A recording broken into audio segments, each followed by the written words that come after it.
And I'm here to talk about some experiences on mobile devices. I'd like to start out with our audience poll. So how many people here have a smartphone?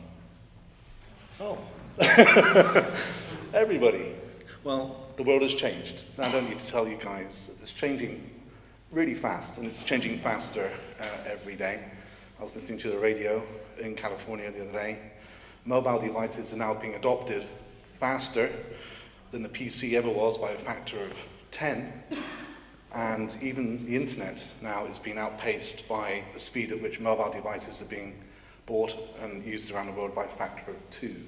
So the mobile industry is also doing something right. It's delivering amazing experiences already that people haven't been able to get before. So, done deal. We can all go home and just enjoy the benefits. But really, I think we're at the beginning of the mobile revolution. Things are going to be changing beyond anything we can imagine today. So start off with kind of the state of the art, some augmented reality running on a mobile device. This is from Mateo, which is one of the leading independent vendors of augmented reality. They're doing some cool stuff here, but this is all running on the CPU. They haven't got around to doing GPU acceleration, but they're doing some cool stuff. They're locking a 3D model onto the video stream coming in. Those billboards are pretty solid now. That's looking pretty interesting. But perhaps there's more we can do, because my mum isn't going to use that. I mean, what would she do with that? There's lots we could do with the sensors and the processing that we're beginning to get in mobile devices. Now, this is the next generation of augmented reality. This is from ISMAR. This is not yet running on a PC. This is running on a mobile. This is running on a PC. But these objects are being generated. That glass is not there. That's a virtual glass. There's a lot of compute going on. The capturing the light fields from the sensors, doing ray casting into the scene, so you can generate objects with accurate shadows, caustic reflections at high quality levels, anti-aliased. This is happening on a CUDA-based laptop today. What do we have to do to get this class of mobile experience running on your tablets and smartphones? Well, if you look at the roadmap, this is the NVIDIA roadmap, because I'm allowed to speak about it. Lots of other silicon vendors have roadmaps that are almost as good as this. So we have Tegra 3, Tegra 4 is shipping. We've announced Logan and Parker. The big headline news is that over 5 years, we're increasing the performance of the silicon by a factor of 100. There's some interesting functionality coming. Logan has full desktop class Kepler GPUs and 64-bit processors in the ARM family coming to higher-end mobiles and clamshells. This is just an ongoing revolution. So this is actually pretty cool. This is something that will be on mobile GPU compute any moment now. So this is our development board for mobile. This is actually a Tegra 3 plus a discrete Kepler GPU that's been downclocked to show the performance that we'll get in the Logan Tegra 5. So this is actually slower than a Tegra 5 because the CPU is not so fast as Tegra 5 will be. But here we're running a Linux desktop, wave simulations, particle simulations, ray tracing, all happening in real time. So this is awesome, right? Because so much power. We'll be able to do anything we want on a mobile device. Not so fast, because, as you've guessed from the title of this conference, it's not just performance anymore. Power is the new design limit. Why is that? Well, the silicon processors are doing weird things to us. For the longest time, the process vary, Moore's law would come along, and the geometries would half, which means we had 4 times the number of transistors. We doubled the frequency and the voltage with scale. So we'd get 8 times the amount of capability at the same power level. so we could just keep packing more and more in. But with the latest process steps, the voltage is no longer scaling. That means when we get 8 times that capability, we're actually having to pay 4 times the power. So this is actually a big issue. It's actually changing the way architects and silicon designers are looking how to design latest generation chips, particularly in the mobile space. Because as Doug was saying earlier today, mobile devices have a thermal design point. It's just the laws of physics. You have so much heat you can put in so many cubic inches before the device will burst into flames. And that, in general, is not a good idea. So the bigger the device, the more watts you can spend. But a smartphone, you're limited to around 4 watts, a 7-inch tablet, around 7 watts. In fact, it's interesting, it's about a watt per inch of screen size. It seems to work out that way.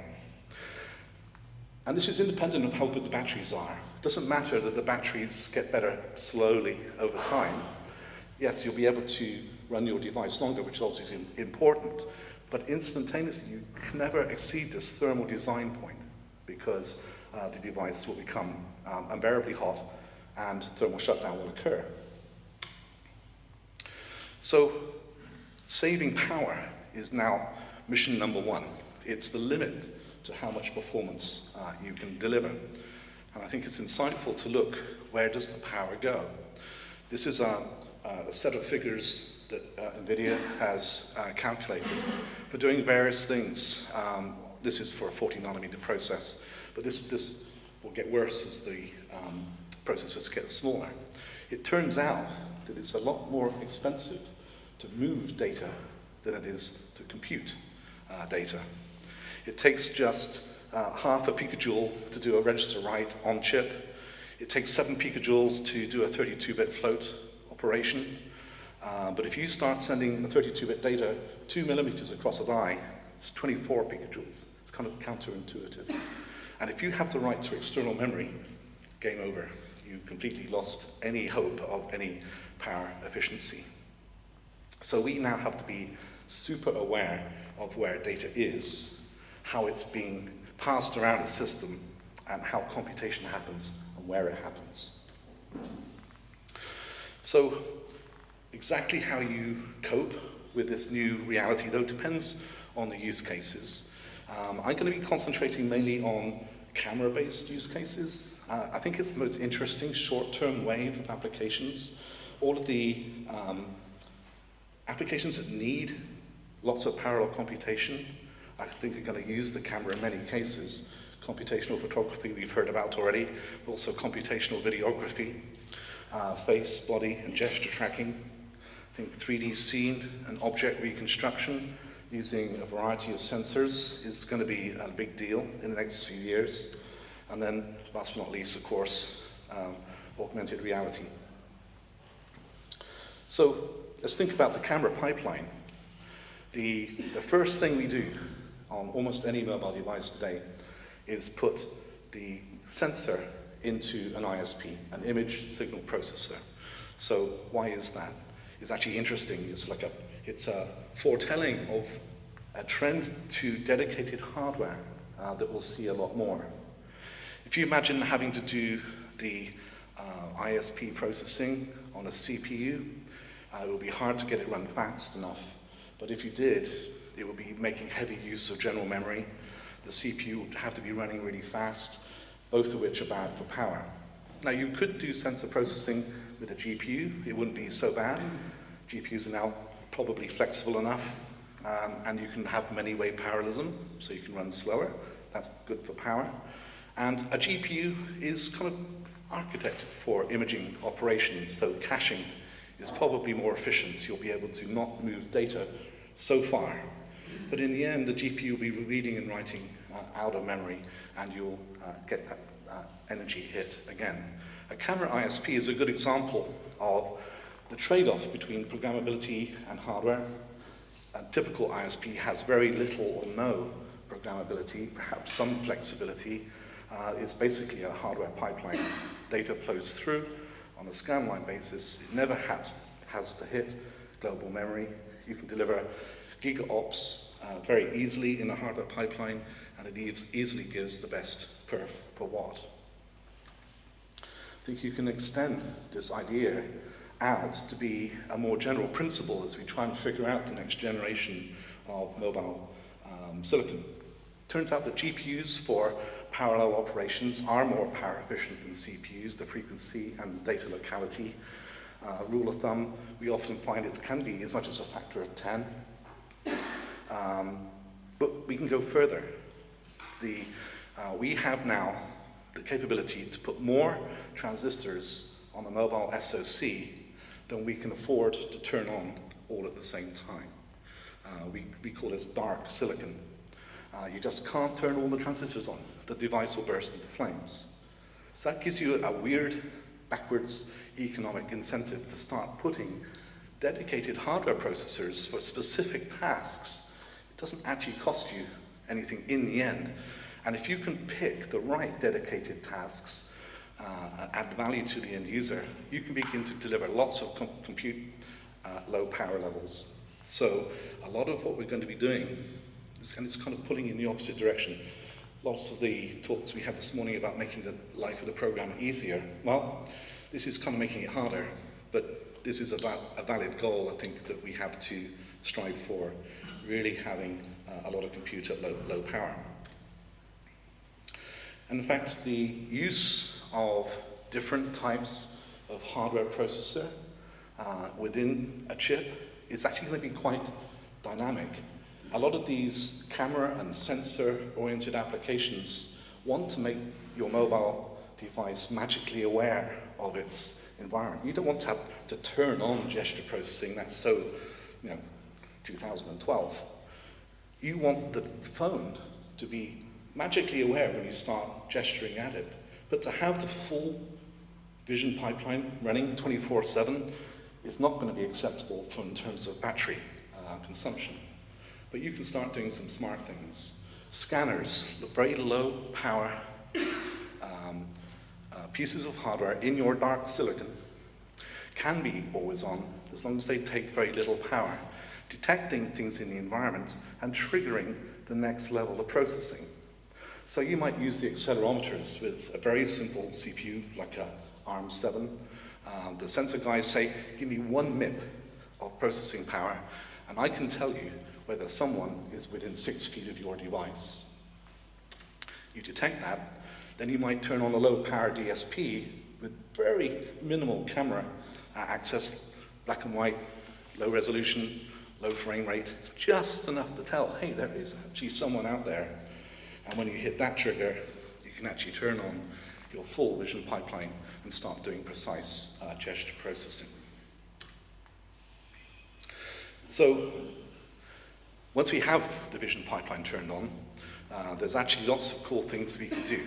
But this is a place we're actually missing some of the APIs, and Kronos is beginning to try and fill out some of these gaps in the API ecosystem.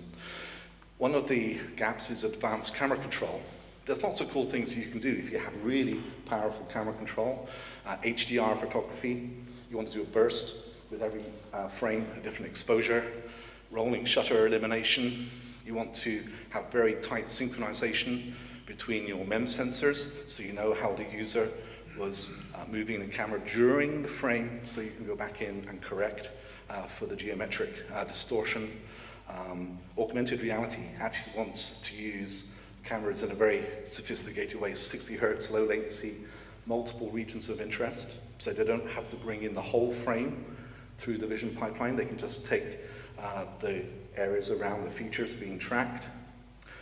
There's lots of stuff that we could do, but there's no API to do it. We have lots of APIs for processing frames of data once they've arrived from the sensor, but we don't have an API to actually drive the mechanics of the camera to generate that sequence of frames that these advanced use cases actually need. So I'm happy to announce here at LEAP, you heard it here first, that we put out the press release this morning. There's a new camera working group. So we have a public call for participation at Kronos, where we're going to work to solve this problem. There's already some existing work out there. that we'll be building on. FCAM, some of you might have heard of, originated at Nokia, developed at Stanford, has this concept of a no global state. You set up a sequence of exposures with all the control parameters you need associated with local state in each of those exposures as it flows through a pipeline. And some of these concepts have been adopted by Google in the new Android camera HAL. And the good news is that Google has expressed interest in joining this working group. So hopefully we can work together to build a good camera API that will be great for Android and other operating systems. So this is the way the camera control API would work. You'd have an API for controlling the flash, the lens, and the sensor. Everything would be time-stamped. You'd have an API for controlling statistics feedback, if there's hardware there to do that. And then finally, APIs to control what's actually output to the rest of the pipeline. This would complement other APIs that we have in the Kronos family. Stream input, for example, is a sensor fusion API. We wanted to use the same timestamp mechanism so we can tell when the mechanical sensors and the image sensors, where they align in time. That's essential for lots of these motion-aware photography applications. The timestamps get sent down probably through EGL for downstream processing, using another of the new APIs from Kronos, which is OpenVX. Let me just touch on that briefly, because the prime directive for OpenVX is saving power. So for those of you that do vision processing, I'm sure many of you have used OpenCV. It's a large open source environment. OpenVX is complementary to OpenCV. OpenVX is a hardware acceleration layer for mobile real-time vision applications. And it enables a bunch of different implementation techniques, from CPUs to GPUs, DSPs, and hardware. So we can push down the power needed for real-time vision application. So this is comparing, contrasting OpenCV and OpenVX. OpenCV is this large, powerful, useful open source project that you can use for prototyping. But the basic architecture of OpenCV is you read and write in and out of global memory every time you do an operation. The key to OpenVX that gives us the chance for a better power consumption is that it's a graph-based API, so we can optimize the nodes and the data transfer between them. So this is the core concept. This is just an example graph for OpenVX. Each of those nodes, you can implement it in software, you can implement it on your GPU, or you can have accelerated hardware if you're going for minimum power. The idea is that the implementer can take the node graph as expressed by the application developer, and if you're smart enough, you can begin to fuse the nodes together so you can avoid having to go in and out of memory. We'll be leveraging some of the other Kronos APIs, such as EGL for streaming, and we can be letting people get to individual nodes through a utility library, kind of the easy way into starting to use OpenVX. So I'm going to finish up by just talking some of the other APIs, particularly in Android. Android is now the dominant mobile OS out there. I think as you look at the API stack in Android, it's important to understand and just revisit the fact that Android is really a multi-layer ecosystem. Most apps and games developers developing for Android will use Java, the Java SDK, which is sometimes called, confusingly to my mind, called the native SDK, but it's Java. And 97% of developers will use that. It's easy, it's portable. But the cutting edge applications, games, advanced vision applications, will need the power and performance of accessing native C. And actually, don't forget the middleware. Lots of the key functionality out there is being delivered by middleware engines. Mateo, we've already looked at for AR, Unity for game engines. There's sensor fusion guys, there's gesture processing guys. These people want to be able to tap into the power of the silicon at the native level and give that power back up to either native or Java developers. There's no way that they can use a Java API to do that. So it's interesting, as we go to the Android stack, what is there for graphics and compute in Java and native? Well, on the graphics side of this graph, Google actually did a smart thing. They started out with a native API for 3D graphics, OpenCL, and you can use GLSL shaders for GPU compute, and then they bound that native functionality into Java for use by the vast majority of their Java developers. On the GPU compute side, it's a different story. RenderScript's actually pretty good. It's vital that we provide a way for Java developers, the vast majority of developers out there, to access GPU compute. Absolutely needs to be a Java API to do that. And RenderScript is beginning to try to figure out how to offload the code segments from CPU to GPU.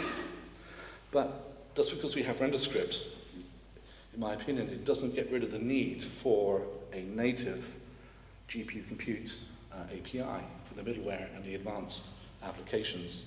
And the Android stack at this point has kind of a gap there.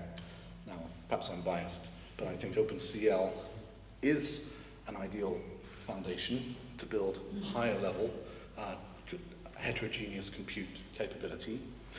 Because look at the projects out there that are already using OpenCL as a parallel compute foundation. We have Intel, the Shevlin Park project has ported C++ AMP over OpenCL. There's the OpenCL HLM, actually being developed by Kronos, as is WebCL. So that's letting the JavaScript programmer have C kernels. AMD have actually produced a Java binding, Aparapi, that's out there and working. Intel has Rivertrail, which takes a slightly different approach. It's language extensions to JavaScript itself. And there's even a Python wrapper around OpenCL now.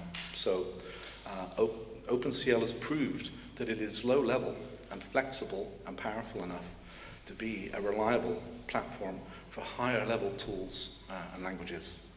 There's a thought. And the very last thought here is that we really need these APIs to start coming together, the GPU compute, the vision, and other APIs, because we're just at the start of this visual sensor revolution.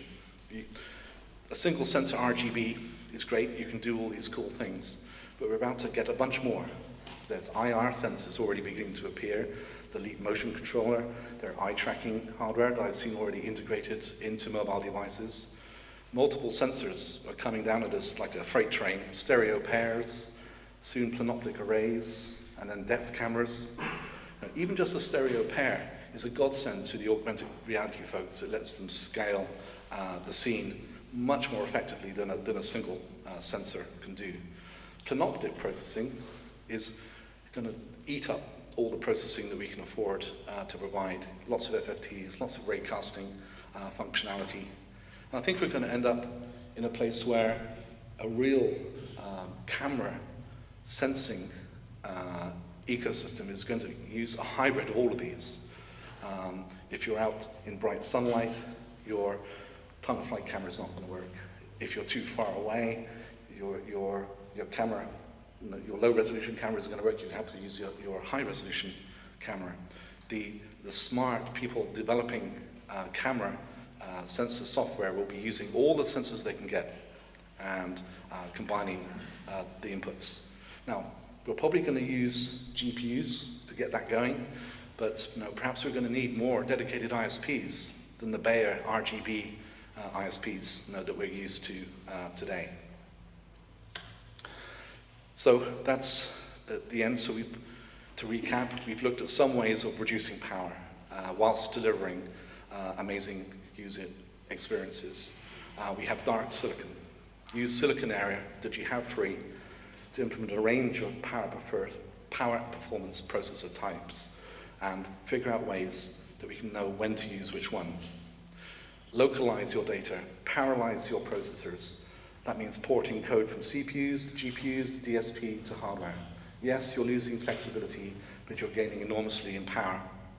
You're probably going to want to start smart triggering your different processing resources when you need to through smart use of sensor fusion. Graph-based processing APIs lets us use compiler technology to have node fusion to avoid memory round trips.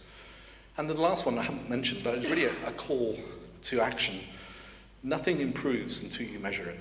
And I really think that if we're serious about enabling apps to use minimum power, we need to really crack this difficult problem of having developer instrumentation for power consumption. We have debuggers and we have profilers, but until we can enable a developer who's just prototyping his code to know what changes to make to be most power efficient, we're not going to enable our most powerful ally, the application developer, to really help us deliver these low power experiences. Thank you.